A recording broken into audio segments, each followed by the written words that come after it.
في رحاب بيت الله تعالى وكنف المشايخ، فتح الشيخ إبراهيم عرفي عينيه ليسلك طريق القرآن الكريم ويصنع على عين شيخه سي الحبيب القرشي رحمه الله تعالى بمسجد بن سلماط، ثم يقرأ الفقه على الشيخ محي الدين فرحاوي بالمسجد العتيق بتغنيف. أضرار مرحلة النبوغ.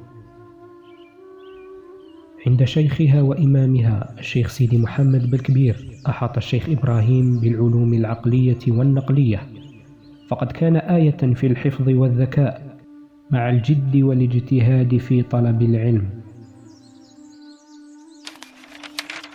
يقول الشيخ عبد الهادي بن جرد البوزيدي وهو أحد أقرانه وأصحابه: كان يأتي الشيخ إبراهيم عرفي صباحا للشيخ أحمد المغيلي حوالي الساعة 10، يدرسه لوحده مختصر خليل الذي كان منكبا عليه كثيرا، ثم يصعد لمجلس الشيخ بالكبير يدرس عنده لما بعد 1 زوالا، ثم مساء تجده يحضر دروس الشيخ عبد الكريم مخلوفي ويقرأ كذلك عن الشيخ المكي، وبعد المغرب يقول: نلتقي جميعا ونحن أزيد من 1400 طالب عند الشيخ سيدي محمد بالكبير يدرسنا إلى ما بعد آذان العشاء، ندرس الفقه والأخلاق والسلوك وما تيسر من علوم الدين. بعد إجازته من شيخه سيدي محمد بالكبير التحق الشيخ إبراهيم بمعهد السعيدة لتكوين الأئمة، وتخرج منه سنة 1992 للميلاد. سطوع نجمه في سماء غريس.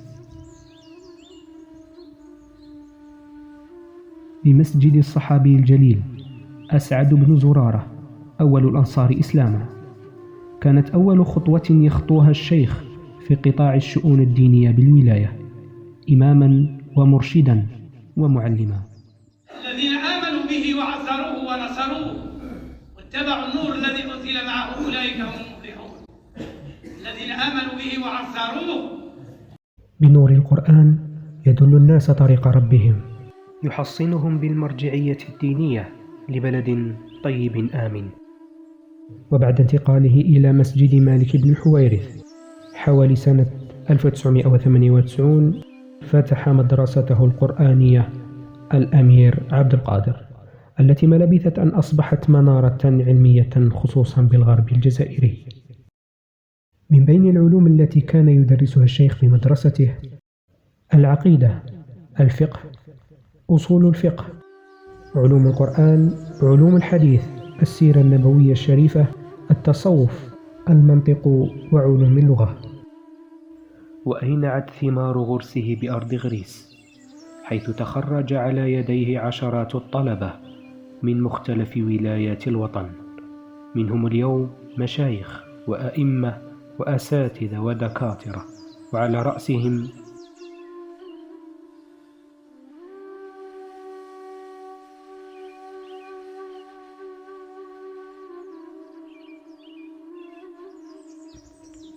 مئات الطلبة والمحبين ورواد المسجد وزوار المدرسة اجتمعوا على حب هذا الرجل، فهو من خيارنا من تعلم القرآن وعلمه، أراد الله به خيرا ففقهه في الدين، وكان له منه نصاب فأداه لأهله تعليما وإرشادا. هذا وقد أكرم الله سبحانه عبده بزيارة الحرمين الشريفين، حيث اعتمر عام 2001 وعام 2010، وأدى مناسك الحج عام 2003 وعام 2014. لا إله إلا الله محمد رسول الله صلى الله عليه وسلم. إنا لله وإنا إليه راجعون.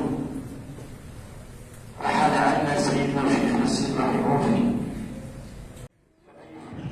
كل نفس ذائقة الموت.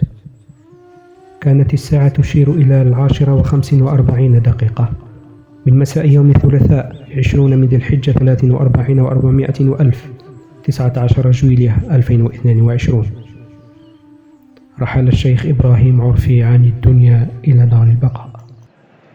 الشيخ إبراهيم بالنسبة إلينا لم يمت لأنه ترك تلاميذ داخل ولاية المعسكر وخارجه.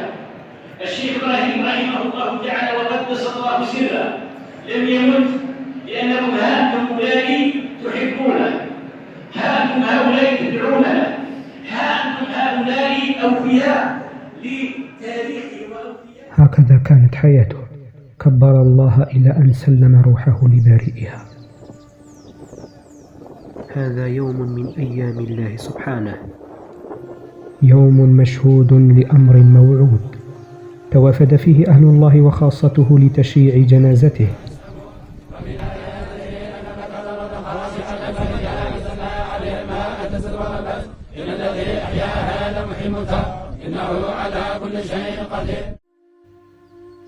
فرحمة الله تعالى على الشيخ سي إبراهيم عرفي.